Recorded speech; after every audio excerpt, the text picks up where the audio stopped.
புத்தாண்டு நல்வாழ்த்துக்கள். அதாவது நம்ம தமிழர்கள் தமிழ் புத்தாண்டை தான் நம்ம வந்து விசேஷமாக கொண்டாடணும் அப்படின்ற ஒரு அமைப்பில் வந்துட்டு இந்த தமிழ் புத்தாண்டு அப்படிங்கிறது வரக்கூடிய ஏப்ரல் 14ஆம் தேதி தொடங்க இருக்குது. நம்மளுடைய தமிழர்களுடைய ஒரு பண்பாட்டில், நம்மளுடைய கணித முறைகளில், நம்மளுடைய சாஸ்திர முறைகளில் முன்னோர்கள் வகுத்து கொடுத்தது எது அப்படின்னு கேட்டிங்கன்னா சித்திரை 1 தான் நமக்கு தமிழ் புத்தாண்டு. பிறக்க போகிற தமிழ் புத்தாண்டு இந்த சித்திரை 1 அப்படிங்கிறது விஸ்வாசு வருடம். அதாவது 60 வருடங்கள் தமிழருக்கு பிரபவ விவ சுக்ல பிரமோத்துத பிரமோத்பத்தி ஆங்கிரச ஸ்ரீமுக பவ யுவ தாது ஈஸ்வர வெகுதானியா அப்படின்ட்டு 60 வருடங்கள் தமிழ் வருடங்கள் கொடுக்கப்பட்டிருக்கு. அதில் 39வது வருடமானது விஸ்வாசு வருடம். இந்த வருடத்தை நோக்கி தான் நம்ம அடியெடுத்து வைக்கிறோம். நம்ம தமிழர்களுடைய கலாச்சாரப்படி பல்வேறு மதங்களும் பல்வேறு இனங்களும் பல்வேறு கலாச்சாரங்களும் இருந்தாலும் இந்த உலகத்தினுடைய ஆதி கர்த்தா, ஜோதிட சாஸ்திரத்தினுடைய ஆதி கர்த்தா அப்படிங்கிறவங்க தமிழர்கள் தான். அப்படிங்கிறதுல எல்லளவு கூட மாற்றம் இல்லை. அப்படிங்கிறத நீங்கள் நல்லா புரிஞ்சுக்கணும். இந்த உலகத்துக்கு சாஸ்திரத்தையும் நாள்காட்டியும் வான சாஸ்திரத்தையும் தொகுத்து கொடுத்தவங்க யான்னு கேட்டால் நம்ம தமிழர்கள். நம்ம தமிழ் புத்தாண்டை நம்ம மற்றவங்களுக்கு கொடுத்துட்டு மற்றவங்களுடைய கேலண்டர் எடுத்து நம்ம பயன்படுத்திக்கிட்டு இருக்கோம். இது மிகப்பெரிய ஒரு தவறு. இந்த இடத்துல நம்மளுடைய தமிழ் புத்தாண்டை நம்ம பின்பற்றணும்னு சொல்லி ஒரு வேண்டுகோளை நம்ம வச்சுட்டு இந்த தமிழ் புத்தாண்டு எப்படி இருக்குது அப்படிங்கிற அமைப்பையும், தமிழ் புத்தாண்டு என்ன, தமிழ் புத்தாண்டுடைய சிறப்புகளையும் நம்ம வந்து பேசுவோம். நாள் என் செய்யும் வினைதான் என் செய்யும் என்னை நாடி வந்த கோள் என் செய்யும் கொடுங்கூற்று என் செய்யும் கூரேசர் இருந்தாலும் சிலம்பும் சதங்கையும் தண்டையும் சண்முன் தோளும் கடம்பும் என் கண்முன் வந்து தோன்றினேன். அதாவது நம்மளுடைய தமிழ் கடவுள் அப்படிங்கிறவர் முருகன் தாங்க. அகத்தியருக்கு தமிழை கற்றுக் கொடுத்தவர் யாருன்னு கேட்டிங்கன்னா முருகன் தாங்க. முருகன் தான் தமிழ் கடவுள். அதாவது அவருடைய பிறப்பு வேணா நம்ம வந்து சிவன் பார்வதி அப்படி இப்படின்னு நம்ம சொல்லலாம். ஆனால் தமிழுக்கென்ற ஒரு கடவுள், தமிழினுடைய ஆதி கர்த்தா அப்படிங்கிறவங்க யாருன்னு கேட்டிங்கன்னா முருகன் தான். ஸோ அதனால் நம்ம முருகனை வணங்கி நம்ம இந்த பதிவை தொடர்வோம். சித்திரை 1 அப்படிங்கிறது ஏப்ரல் 14ஆம் தேதி ஆங்கில கணக்குப்படி. ஆங்கில கணக்கை தயவு செஞ்சு யாரும் எடுத்துக்க வேணாம். ஆங்கில நாள்காட்டி தவறானது தான். இது வந்து நம்ம சவால் விட்டே சொல்லலாம். ஒரு 15 நாட்கள் ஆங்கில நாட்காட்டியில் காணாமல் போய் அதை தேடி கண்டுபிடிச்சி அதுக்காக நாட்களை திருத்தின ஒரு வரலாறு நம்ம வரலாறு இருக்குது. நல்லா தெரிஞ்சுக்கோங்க. இன்னையிலேருந்து இன்னும் நூற்றுக்கணக்கான வருடங்களுக்கு கிரகணத்தை ஆதி காலத்திலே குறித்து வச்சுருக்காங்க நம்ம முன்னோர்கள். ஸோ அப்படிப்பட்ட நம்மளுடைய தமிழ் வருடப்பிறப்பான விஸ்வாச வருடப்பிறப்பு எப்படி நடக்குது அப்படின்னு பார்த்தீங்கன்னா, திங்கட்கிழமை அன்னைக்கு பிரதமை திதியில் சுவாதி நட்சத்திரத்தில் வஜ்ரம் நாமயோகத்தில் கௌளவ கரணத்தில் பிறக்க இருக்குது. இந்த சித்திரை 1 தாங்க கேரளாவில் ஐயப்பனுக்கு நடை திறப்பு முதல்ல நடக்கக்கூடிய நாள். அப்படின்னா சித்திரை விசு அப்படின்னு சொல்லுவாங்க. விசு அப்படின்னா சமப்படுத்துதல் அப்படின்னு பேர். சித்திரை விசு அப்படிங்கிறத கேரளாவில் விசேஷமாக கொண்டாடுறாங்க. ஏன்னா நம்மகிட்டேருந்து பிழிஞ்சு போன ஒரு மொழி வந்து மலையாளம் அப்படிங்கிறது. சரி, விஸ்வாசு வருடத்துக்கு நம்ம முன்னோர்கள் என்ன விளக்கம் கொடுத்துருக்காங்க அப்படின்னா, விஸ்வாசு அப்படின்ற சொல் வந்துட்டு நேர்மை, நீதி, செல்வம் அப்படின்னு உயர்ந்த ஒரு அர்த்தத்தை வச்சுருக்காங்க. நம்மளுடைய தமிழ் மொழிக்கு நம்ம தமிழ்லேயே அர்த்தங்கள் தேட வேண்டிய ஒரு காலகட்டம் வந்தாச்சு. சரி, இந்த விஸ்வாசு வருடம் அப்படிங்கிறது நேர்மை, நீதி, செல்வம் அப்படிங்கிற ஒரு அர்த்தத்தில் வருது இந்த சொல் அப்படிங்கிறது. இந்த விஸ்வாசு வருடத்துக்கு உண்டான பலன்களாக நம்ம முன்னோர்கள் என்ன சொல்லியிருக்காங்க அப்படின்னு பார்த்தீங்கன்னா, விஸ்வாசு வருடம் தன்னில் வேளாண்மை ஏறும், பசுமாடும் மாடும் பழிக்கும், சிசு நாசம், மறையோர்கள் வாழ்வார்கள், மாதவங்கள் மீறுமே, மற்றுலகில் உண்டு மலை அப்படின்னு சொல்லியிருக்காங்க. மற்றுலகில் உண்டு மலை அப்படின்னு முடிக்கிறாங்க. இதனுடைய அர்த்தம் என்னன்னு கேட்டிங்கன்னா, இந்த வருடம் விஸ்வாசு வருடம் அப்படிங்கிறது ஒவ்வொரு 60 வருடங்களுக்கு ஒரு முறை 39 ஆண்டாக பிறக்கக்கூடிய இந்த விஸ்வாசு வருடமானது வருகின்ற காலகட்டத்தில் எல்லாம் வேளாண்மை உயரும் அப்படின்னு சொல்லியிருக்காங்க. பசு மாடும் பழிக்கும் அப்படின்னா நம்மளுடைய பசுமாடுகள் அப்படிங்கிறது நல்ல ஒரு முன்னேற்றத்தை அடையும். மாடு ஆடுகளுக்கு ஒரு நல்ல தீவனங்கள் கிடைத்து அதுவும் நல்ல செழித்து வரும். ஆதி காலத்தில் வந்து மாடை தான் செல்வமாக குறிப்பிட்டிருக்காங்க. இன்றைக்கி வந்து பணம் அப்படின்ற ரூபாய் தாள்களை நம்ம வந்து பணமாக குறிப்பிட்றோம். ஒரு முன்னோர்கள்லாம் வந்து மாடு எவ்வளோ இருக்குது, மாட்டினுடைய அந்த குப்பை வந்து வேஸ்ட்டெல்லாம் எங்கே ஒரு மனிதன் வந்து எங்கே சேகரிக்கிறானோ அதை போய் முதல்ல பார்ப்பாங்கங்க. அதை வச்சு தான் அவனுடைய செல்வம் என்னன்றதை குறிப்பிட்டு பொண்ணு கொடுக்குறதா இருக்கட்டும், பொண்ணு எடுக்கிறதா இருக்கட்டும், இதெல்லாம் நம்முடைய மரபில் இருந்து வந்த ஒரு விஷயம். ஸோ அப்போ இத்தனை மாடுகள் இருந்தால் தான் அவன் செல்வந்தன் அப்படின்ற ஒரு கான்செப்ட் வந்து முன்னோர்கள் நமக்கு காமிச்சிருக்காங்க. அப்படிப்பட்ட பசுமாடுகள் மாடும் பழிக்கும் அப்படின்ற ஒரு வார்த்தையை வந்து அங்கே குறிப்பிட்டிருக்காங்க. சிசு நாசம் அப்படின்ற வார்த்தையை சொல்கிறாங்க. மறையோர்கள் வாழ்வார்கள். மறையோர்கள்னால் யாருன்னு கேட்டிங்கன்னா சமுதாயத்தில் முக்கியமாக இருக்கக்கூடிய பெரியவங்க, மற்றவங்களுக்கு வழிகாட்டக்கூடியவங்க வாழ்வாங்க அப்படின்றத சொல்லியிருக்காங்க. மாதவங்கள் மீறுமே அப்படின்ற ஒரு வார்த்தையும் வருது. மாதவங்கள் மீறும் அப்படின்னா ஒழுக்கக்கேடான செயல்பாடுகளில் மனிதர்கள் நடக்க வேண்டிய காலகட்டங்கள் வரும். ஒழுக்கக்கேடுனா என்னங்க? இந்த விரல் தான் ஒழுக்கக்கேடு. இந்த ஒற்றை விரல் தான். இந்த விரலை வச்சு தான் நம்ம பட்டன் அமுக்கிறோம், காசு வாங்கிட்டு அமுக்கிறோம். இதுதான் மாதவங்கள் மீறுமே அப்படின்றது. ஸோ அந்த மாதிரிலாம் இல்லாமல் மனசாட்சிக்கு துரோகம் செய்யாமல் யார் நீதி பரிபாலனம் செய்வாங்க அப்படின்றத தெரிஞ்சு சரியான வாக்களித்து நல்ல தலைவனை தேர்ந்தெடுக்க வேண்டிய காலகட்டங்கள் அப்படிங்கிறத இங்கே மறைமுகமாக இந்த விசுவாச வருடத்தினுடைய வெண்பா பாடல் அப்படிங்கிறது நமக்கு சுட்டி காட்டுது. இந்த சித்திரை வருட பிறப்பானது மகர லக்னம்னு சொல்லக்கூடிய சர லக்னங்களில் விழுகுது. எப்படின்னு கேட்பீங்க? தமிழனுடைய கணக்குப்படி சூரியன் எப்போது கிழக்கு வானில் உதிக்கிறதோ அதுதான் லக்னம். ஸோ சித்திரை மாதம் 1ஆம் தேதியானது உதிக்கக்கூடிய நேரம் அப்படிங்கிறது கிழக்கு வானத்தில் சூரியன் உதிக்கக்கூடிய அந்த டைம் அப்படிங்கிறது 2:22 அதிகாலை மணி 2:22க்கே சூரியன் கிழக்கு வானத்தில் உதிச்சிடறார். அப்போ அது லக்னமாக போட்டுக்கணும், இந்த வருடத்தினுடைய பிறப்பு லக்னமாக போட்டுக்கணும். ஸோ அப்படி நம்ம போடும்போது மகர லக்னம் சர லக்னத்தில் விழுகுது. முன்னோர்கள் சித்திரை 1ஆம் தேதி அப்படிங்கிறத கண்டறிஞ்சு அந்த 1ஆம் தேதி தொடங்கக்கூடிய லக்னத்தை கண்டறிஞ்சு அதுக்கான பலன்களை பஞ்சாங்கங்களில் எழுத ஆரம்பிச்சிருக்காங்க. ஸோ அதன் அடிப்படையில் சர லக்னமான மகர லக்னத்தில் இந்த புத்தாண்டு அப்படிங்கிறது பிறகுது. இது ஒரு விசேஷமான ஒரு விஷயந்தான். ஏன் அப்படின்னு கேட்டிங்கன்னா, அந்த மகர லக்னத்துக்கு அதிபதியான சனி பகவான் ஒரு பலமான ஒரு நிலையில் வருடப்பிறப்பின் போது இருப்பாங்க அப்படிங்கிற ஒரு விசேஷமான ஒரு அமைப்பில் இந்த வருடப்பிறப்பு அப்படிங்கிறது விஸ்வாச வருடம் பிறக்கின்றது. ஸோ இந்த விஸ்வாச வருடம் பிறக்கும் போதே நமக்கு ஒரு நல்ல செய்தி கிடைச்சாச்சு, இந்த வருடம் நன்றாக இருக்க போகுது அப்படிங்கிற ஒரு விஷயம். சரி, இதை சித்திரை மாதம் தான் நீங்கள் தமிழருடைய கலாச்சாரம் அப்படின்னு சொல்லிங்களே, இதுக்கு ஏதாவது ஆதாரம் இருக்கா அப்படின்னு கேட்டிங்கன்னா கண்டிப்பாக இருக்கிறது. புறநானூறு அப்படின்ற ஒரு தமிழ் இலக்கியம் இருக்குது. அதில் போய் தேடி பார்த்தீங்க அப்படின்னா தலைநாள் பூத்த பொன் இனர் வேங்கை அப்படின்ற சொல்லும், கனிவேங்கை நன்னாளே நாடி மலர்தலால் அப்படின்ற வார்த்தை வரும். அதாவது சித்திரை மாதத்தில் பூக்கள் அதிகமாக பூத்து குலுங்கும். அதனால தலைநாள் அப்படின்ற சொல்ல யூஸ் பண்ணுறாங்க. தலைநாள்னா முதல் மாதம் அப்படின்னு, தலை மாதம் கடை மாதம் அப்படின்னு பிரிக்கிறாங்க. கனிவேங்கை நாடி மலர்தலால், கனிவேங்கை நல்லான் நாடி மலர்தலால், அந்த பூக்கள் பூக்கிறதுனால அந்த கனிவேங்கை மாதம் அப்படிங்கிறதையும் தலைநாள் பூத்த பொன் இனர் வேங்கை அப்படின்ற சொல்லும் புறநானூறு அப்படின்ற இலக்கியத்தில் தமிழ் மாதம் முதல் மாதம் சித்திரை மாதம்ன்ற குறிப்பீடு அங்கே இருக்குது. சரிங்களா? வண்ண மலர்கள் பூத்து குலுங்கக்கூடிய ஒரு பொன்னான மலர்கள், பொன் போன்ற மலர்கள். இன்றைக்கும் கேரளாவில் ஒரு மஞ்சள் நிறத்தில் தங்க நிறத்தில் பூக்கக்கூடிய பூக்களை பறித்து அவங்க விசேஷத்துக்கு சித்திரை 1 அன்னைக்கு கொண்டாடுறாங்க. அவங்க தமிழ் பண்பாடை பின்பற்றுறாங்க அப்படின்றத இதை நீங்கள் தெரிஞ்சுக்கலாம். சரிங்களா? இப்போ இந்த சித்திரைக்கு அதிதேவதை யாருன்னு கேட்டிங்கன்னா மகாவிஷ்ணு. மகாவிஷ்ணு தான் காக்கக்கூடிய கடவுள் அப்படின்னு சொல்கிறாங்க. மகாவிஷ்ணு எங்கும் நிறைந்தவர் அப்படின்னு சொல்கிறாங்க. சரிங்க சார், சித்திரை மாதம் விசேஷங்களை கொண்டாடலாமா அப்படின்ற ஒரு கேள்வி வரும். 100% கொண்டாடலாம். ஏன்னு கேளுங்க. இதுக்கு உதாரணம் ராமர் தான். ராமர் பட்டாபிஷேகம் ஏற்ற மாதம் எதுன்னு கேட்டிங்கன்னா சித்திரை மாதங்க. அப்போது விலக்கப்பட்ட மாதங்கள் அல்ல, இது விசேஷத்துக்கு ஏற்றுக்கொள்ளப்பட்ட மாதம் எதுன்னு கேட்டிங்கன்னா சித்திரை மாதம்தான். பகவத்கீதையிலே ஒரு வார்த்தை வருது, ருதுக்களில் நான் வசந்த ருதுவாக இருக்கிறேன் அப்படின்னு கிருஷ்ணர் சொல்கிறார். நம்மளுடைய வாக்கியம் இல்லை, இது பகவானுடைய சொல். அப்போ வசந்த ருது அப்படின்றது எதுன்னு கேட்டிங்கன்னா சித்திரை 1 தான் வசந்த ருதுவினுடைய தொடக்கம். வசந்த காலம் அப்படிங்கிறது வெயில் காலம் அப்படின்னு தான் பேர், கோடை காலம் அப்படின்னு பேர்.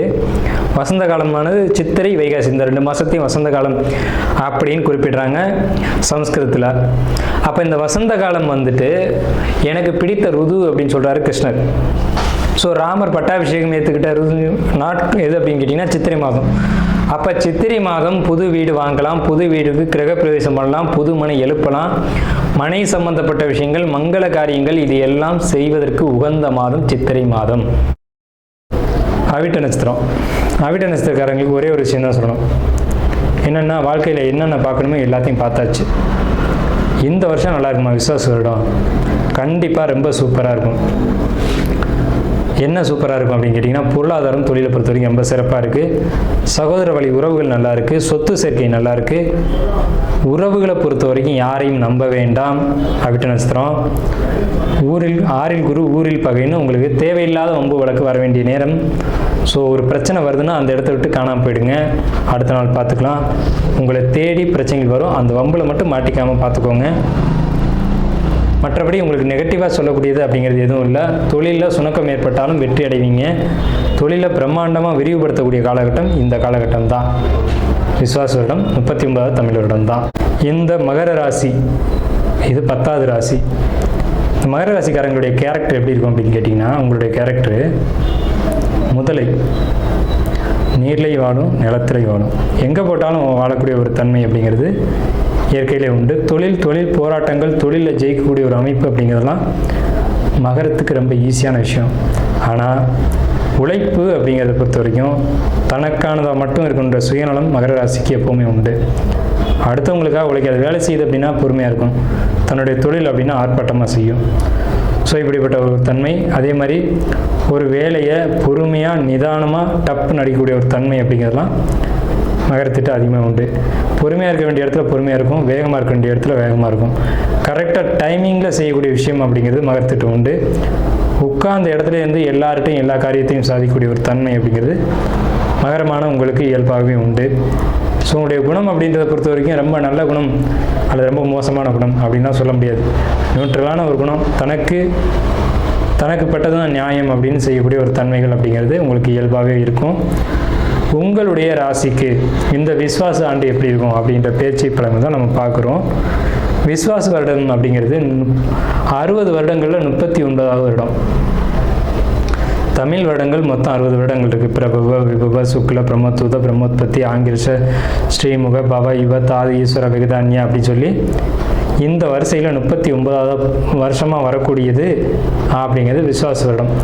இந்த விஸ்வாச வருடத்துக்கு என்ன சொல்லியிருக்காங்க அப்படின்னா, நம்ம முன்னோர்கள் சொல்லும்போது, விஸ்வாசு வருடம் தண்ணில் வேளாண்மை ஏறும், பசுமாடும் மாடும் பலிக்கும், சிசு நாசம் மறையோர்கள் வாழ்வார்கள், மாதவங்கள் மீறுமே மற்றுலகில் உண்டு மலை அப்படின்னு சொல்லியிருக்காங்க. அதாவது இந்த விஸ்வாச வருடத்தில் வேளாண்மையும் பசுமாடுகளும் நல்லபடியாக செழித்து வளரும் அப்படின்றத சொல்லியிருக்காங்க. இந்த 60 வருடங்களில் சொல்லாத சிறப்பை இந்த விஸ்வாச வருடத்துக்கு தான் சொல்லியிருக்காங்க.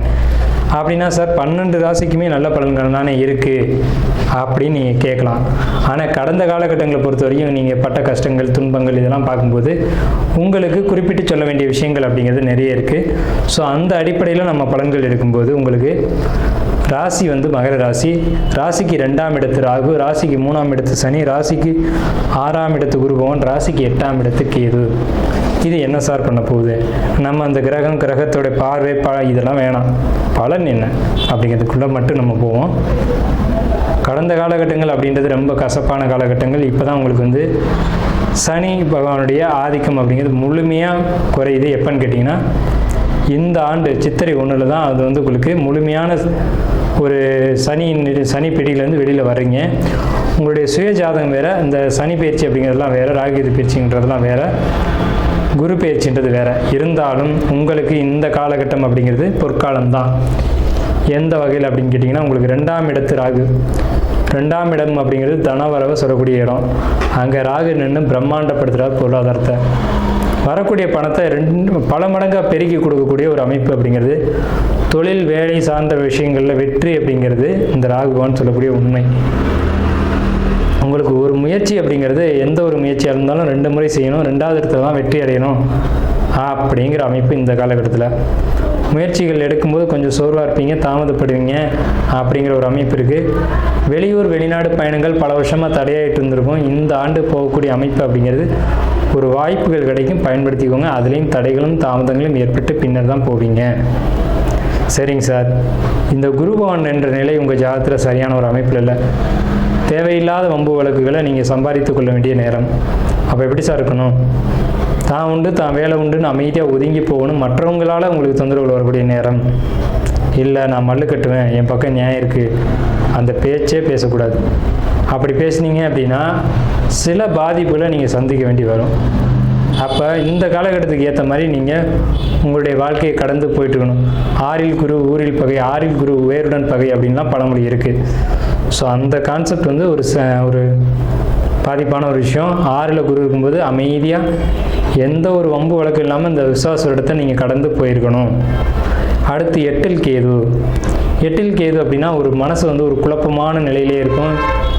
மனசுக்குள்ளே என்னன்னே தெரியாமல் ஒரு கவலைகள் உருண்டுக்கிட்டே இருக்கும். இந்த எட்டில் கேது அப்படிங்கிறது ஆன்மீக பயணங்களுக்கும் ஆன்மீகம் சம்மந்தப்பட்ட விஷயங்களுக்கும் ரொம்ப சிறப்பாக இருக்கும். உங்களுக்கு தந்தை வழி உறவுகளை பொறுத்த வரைக்கும் ரொம்ப சிறப்பாக இருக்கும். தொழில் ஆதாயங்கள் ரொம்ப பிரம்மாண்டமாக இருக்கும்.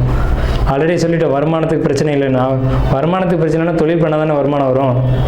தொழில் பெரிய அளவில் பண்ணக்கூடிய காலகட்டம் இதுதான். தொழிலை விரிவுபடுத்தக்கூடியது, தொழிலை பிரம்மாண்டப்படுத்தக்கூடிய காலகட்டம், தொழிலில் புதிய முயற்சிகள் செய்யக்கூடிய காலகட்டம். அதுக்கான தனவரவுகளும் அதுக்கான ஆதாயங்களும் இந்த காலகட்டத்தில் உங்களுக்கு கிடைக்கும். அதை பயன்படுத்தி வெற்றி அடைங்க அப்படிங்கிறத நம்ம சொல்கிறோம். 8ஆம் இடத்துக்கு எது என்ன செய்யும் அப்படின்னு நம்ம பார்க்கணுமா இல்லையா?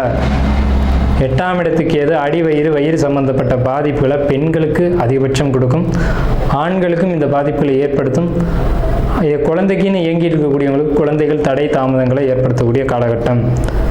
அப்போ விஸ்வாச வருடத்தில் குழந்தை இல்லையா அப்படின்னு நீங்கள் கேட்டிங்கன்னா கண்டிப்பாக குழந்தை இருக்குது. இந்த விஸ்வாச வருடத்தினுடைய மத்தியம காலகட்டம்னு சொல்லக்கூடியது எதுன்னு கேட்டிங்கன்னா உங்களுக்கு புரட்டாசி, ஐப்பசி, கார்த்திகை இந்த மாதங்களில் கிடைக்கும். ஒன்று புரட்டாசிலேயோ அல்லது ஐப்பசிலேயோ கார்த்திகையிலையோ மார்கழிக்குள்ளே கிடச்சிருக்கும் குழந்தை அமைப்பு அப்படின்றத பொறுத்த வரைக்கும்.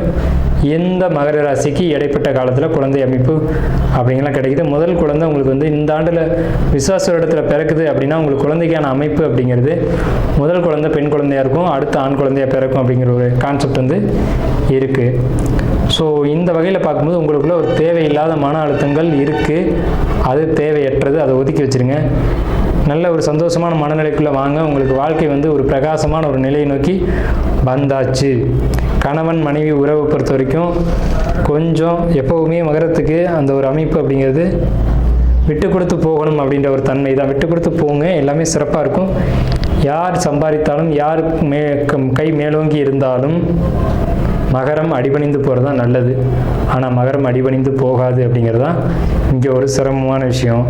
ஸோ விட்டு கொடுத்து போங்க, எல்லாமே சிறப்பாக இருக்கும். உங்களுக்கு இந்த பகை அப்படின்ற ஒரு விஷயம் மட்டும் நம்ம எச்சரிக்கையாக இருங்க. பகை ஏற்படாமல் பார்த்துக்கோங்க. பகை வரும்போது விலகி இருங்கள், அந்த இடத்துல இருக்காதீங்க. ஒரு பிரச்சனை வருதுன்னு தெரிஞ்சு அந்த இடத்த விட்டு ஒதுங்கிடுங்க. பிரச்சனை வர்றதுக்கான காரணக்கர்த்தா நம்ம கூட இருக்கலாம், நம்மளை கூப்பிட்டு கூட உங்களுக்கலாம். ஒதுங்கி போயிட்டோம்னா அடுத்த நாள் பார்த்துக்கலாம் அந்த பிரச்சனையை அப்படின்ற சிந்தனையோடு அந்த இடத்த விட்டு நகர்ந்துருங்க. ஒரு வம்பு வழக்குக்குள்ளே போய் சிக்கிறாதீங்க. அடியன் வந்து ரொம்ப பணிவோடு இதை ஒரு விஷயத்தை மட்டும் நான் உங்கள்கிட்ட கேட்டுக்கிறேன், சரிங்களா? இந்த குருவை பார்த்து தான் நான் பயப்படுறேன். ஸோ உங்களுக்கு எல்லாமே பாசிட்டிவாக இருக்குது. புதிய வீடு கட்டக்கூடிய அமைப்பு, குழந்தை பெறக்கூடிய அமைப்பு, ஆலய வழிபாட்டுக்கான அமைப்பு, நீங்கள் ஆசைப்பட்ட அனைத்தும் நிறைவேறக்கூடிய காலகட்டம். உங்கள் வாழ்நாளில் இது ஒரு மைல்கல்லாக இருக்கும் இந்த விசுவாச வருடம் அப்படிங்கிறது. பார்த்துக்கோங்க. நல்ல வீடு கட்டணும் அப்படின்னு வாழ்க்கையில் எல்லாருக்குமே ஒரு லட்சியம் இருக்கும். நல்ல வாகனம் வாங்கணுன்ற லட்சியம் எல்லாருக்குமே இருக்கும். இயற்கையில் 12 ராசிக்குமே இருக்கும். அதில் மகர ராசிக்கு அந்த எண்ணங்கள் ஈடேறி அந்த எண்ணங்கள் வெற்றி அடையக்கூடிய காலகட்டம் இதுதான். இந்த காலகட்டத்தை மிஸ் பண்ணாதீங்க. இந்த விசுவாச இடத்துல எல்லா வளங்களும் எல்லா செல்வ நலங்களும் உங்களுக்கு கிடைக்கும். அதை பயன்படுத்தி வெற்றி அடைங்க. பகை வராமல் மட்டும் பார்த்து கொள்ளுங்கள். அடியேன் மீண்டும் கேட்டுக்கிறேன்.